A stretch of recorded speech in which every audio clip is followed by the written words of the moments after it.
एक खूप मधुर कथा आहे, सांगावीशी वाटते आहे. पाऊसही फार जोरदार पडतोय, त्याचा आवाज येतोय. त्या आवाजाच्या वातावरणामध्ये मला ती सांगायला इच्छा झालेली आहे. एक राजा होता.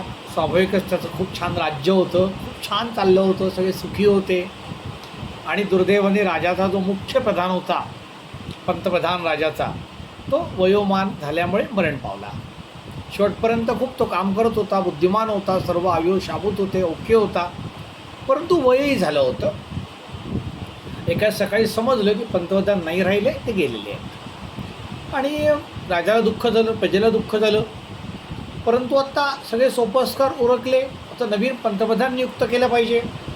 परंतु त्या राज्याची प्राचीन काळापासून एक परंपरा होती. ते पंतप्रधान निवडताना राजा मनाने येईल त्याला नाही निवडू शकायचा. परीक्षा घेतली जायची. प्रत्येक तालुका, तहसीलस्थानी, जिल्हास्थानी, क्षेत्रस्थानी बुद्धिमान लोकांच्या परीक्षा घेतल्या जायच्या. वेगवेगळे त्यासाठी कसोट्या होत्या. गणिताच्या होत्या, इंजिनिअरिंगच्या होत्या, शेतीच्या होत्या. सगळ्यातनं ते थोडे थोडे थोडे जण करत जायचे, संख्या कमी करत जायची. शेवटी त्यांच्या राज्यस्तरावर परीक्षा व्हायच्या. आणि 3 जण निवडले गेले त्याच्यामध्ये. त्या तिघांची अंतिम परीक्षा राजा घेत असे. मग राजा त्याचा पंतप्रधान निवडत असे, जो फर्स्ट येईल त्याला. ते तिघंही राजधानीच्या शहरामध्ये आले. आता तिघंही शेवटी परीक्षा देणार होते. तिघंही वयस्कर होते, 30-35च्या पुढचे होते. अभ्यासू तर होतेच, विद्वान तर ते होतेच, पराक्रमी तर ते होतेच, त्याशिवाय इथपर्यंत ते पोचलेले नव्हते. आणि त्यांनी माहिती काढायची सुरुवात केली की काय राजाचा प्लॅन आहे. तर सगळेजण सांगायला लागले त्यांना की तुम्ही ते परीक्षा द्यायला आले आहेत ना, तुम्ही अमुक अमुक ना, आम्ही ओळखतो तुम्हाला. तर परीक्षा अशी आहे म्हणाले लोक, की राजाने एक महाल बांधला आहे, त्याच्या मुख्य महालाच्या बाजूला. तिथे तुम्हाला ठेवण्यात येईल तिघांना. आणि त्याचा दरवाजा बंद करण्यात येईल, आतून कुलूप लावण्यात येईल. राजा दुसऱ्या दरवाजाने बाहेर जाईल. तो दरवाजा बाहेरून बंद जाईल, राजा जो बाहेर जाईल तो. आणि मग तुम्हाला दरवाजाला जे कुलूप आहे ते उघडून बाहेर जायचं आहे. त्यात काय विशेष म्हटले? हां म्हटले, ते कुलूपच असं बनवलं आहे की ते उघडायला खूप तुम्हाला, म्हणजे जो बुद्धिमान आहे तोच उघडेल, असं आम्ही ऐकून आहोत म्हटले.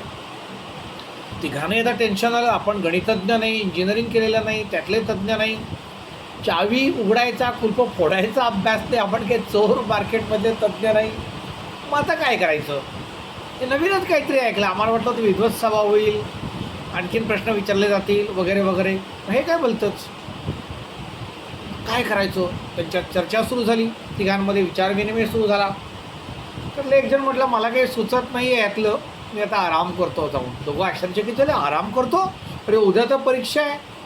एवढं मोठं वैभव, एवढी संपत्ती, आयुष्यभराचं मोठं नाव होणार, अशी पास झालो तर, प्रथम आलो तर. पण दुसरा म्हटलं, तुम्हाला नमस्कार, शुभेच्छा, मी जातो धर्मशाळेत. तो धर्मशाळेत गेला, भोजन केलं आणि आराम. दुसरे दोघं मात्र गावामध्ये इंजिनियर्सना भेटले, गणितज्ञांची मीटिंग केली, त्यांची वेळ मागून घेतला, कन्सल्टन्सी मागून घेतली. आणि मग अजून काही पुस्तकांच्या दुकानांमध्ये गेले, काही ग्रंथ खरेदी केले. आणि मग रात्री उशिरा ते आपल्या कक्षामध्ये आले. तिने माहिती घेतली तर तिसरा जो होता तो कधीच शांत गडूप झालेला होता. त्यांना आश्चर्य वाटलं, असं काय म्हटलं हा मूर्ख. आणि यांनी अभ्यास सुरू केला. आधी काही जणांचा सल्ला म्हटलं तर घेऊन ते आलेलेच होते. आता अभ्यास सुरू केला, जागरण केलं रात्रभर त्यांनी. आणि सकाळी सकाळी जेव्हा हा स्वस्थ मनुष्य उठला, स्नान केलं त्यांनी पण स्नान केलं, नाश्त्याची व्यवस्था होती, त्यांचा नाश्ता केला. आणि तिघही जण राजमहालाकडे त्यांनी कूच केलं. तिघही पोचले महालामध्ये. राजाच्या स्वागत समारंभ झाला यांचा. परत राजाकडनं यांना मिठाई देण्यात आली, शुभेच्छा देण्यात आल्या. स्वतः राजा महाराज त्यांच्यासोबत महालामध्ये आले. ते म्हटले, हा जो दरवाजा आहे ह्याने मी बाहेर जाईन. हा जो दरवाजा आहे जे लॉक केला आहे, ह्याच्या पलीकडे मी उभा राहील. जो पहिला बाहेर येईल, बस एक पाऊल जो पहिला बाहेर टाकेल दरवाजा उघडून, तो ह्या विशाल राज्याचा महामंत्री असेल, पंतप्रधान असेल. ठीक आहे म्हटले तिघही. आणि मग राजे महाराज निघून गेले. तिघही मग आतमध्ये होते. बघितले, होय दरवाजा बंद होता एकदम.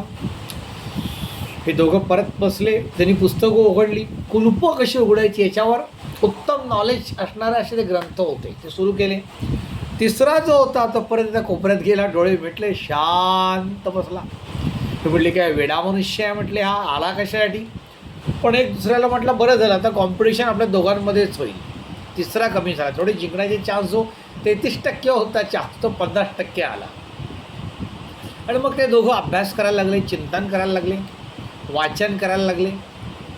हा जो बसला होता सद्ग्रस्त, डोळे मिटून शांत, एकाएकी 15-20 मिनटं झाल्यानंतर तो उठला, खाटकन दरवाजाकडे गेला, एक हळूच प्रहार केला दरवाजावर, खाटकन दरवाजा उघडला. दरवाजाच्या बाहेर गेला, अरे कुलूपच नव्हतं लावलेलं. राजा तिकडून आला, मंडळी आली, हार घातले, त्याला मिठीत घेतलं. राजाने तू आजपासून या विशाल देशाचा, राज्याचा महामंत्री आहेस. मोठा मौल्यवान अनमोल हार राजाने स्वतःच्या हाताने त्याच्या गळ्यात घातला. हे पण दोघे मागून आले. आता क्षणार्धामध्ये काय झालं होतं, हा राज्याचा महामंत्री झाला होता, दुसरे दोन कोणीच राहिले नव्हते. तरी पण ते स्पर्धक म्हणून पोचले होते. तिघांनाही एका महालामध्ये आणण्यात आलं.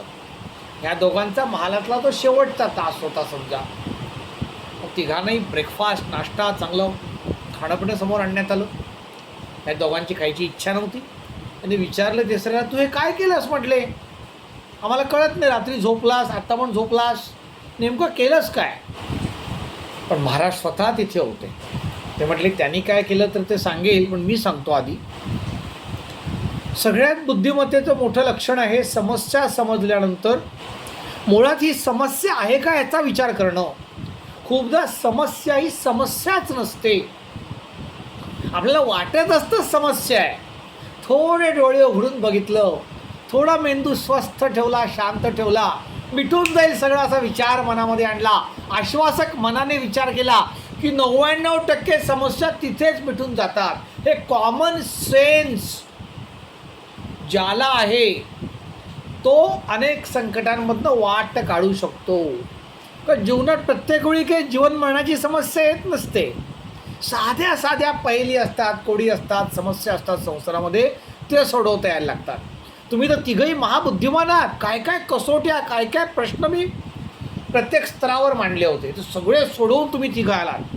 ते दोघं काही कमी बुद्धिमान नाही आहात. मी ओळखू शकतो तुमची क्षमता, तुमचं अभ्यास, परंतु जनरल तुमचं कमी पडलं की स्वतःवरचा विश्वास, मी समस्या सोडवू शकतो.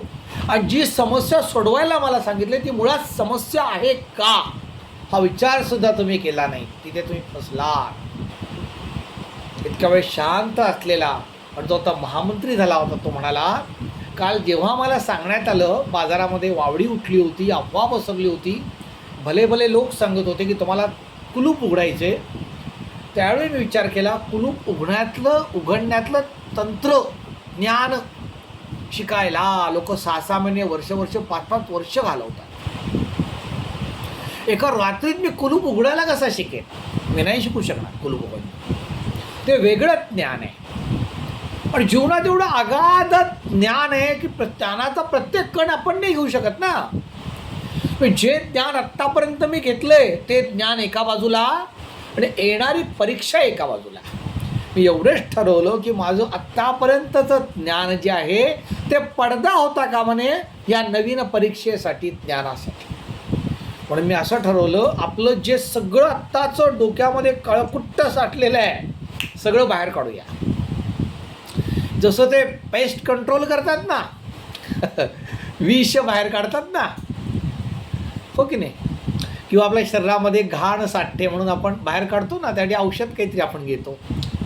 म्हणाला मी रात्री शांत झोपलो, पडलो, निर्णय घेतला होता मनाने, जे जे साठले सगळं कडा किचोड बाहेर जाऊ दे आणि माझं मन संकटाला सामोरं जाण्यासाठी एकदम एखाद्या बालकासारखं निरागस होऊ दे.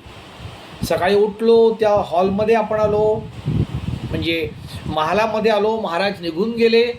मला वाटलं होतं अजून मी शांत झालेलो नाही. परत या कोपऱ्यात जाऊन मी ध्यान करण्याचा प्रयत्न केला. मी शांत झालो. एकाएकी माझ्या लक्षात आलं, अरे माझं जे डोकं गच्च झालेलं आहे ते सुटलं आहे. नवीन किरण त्यात प्रवेश करतायत मनामध्ये.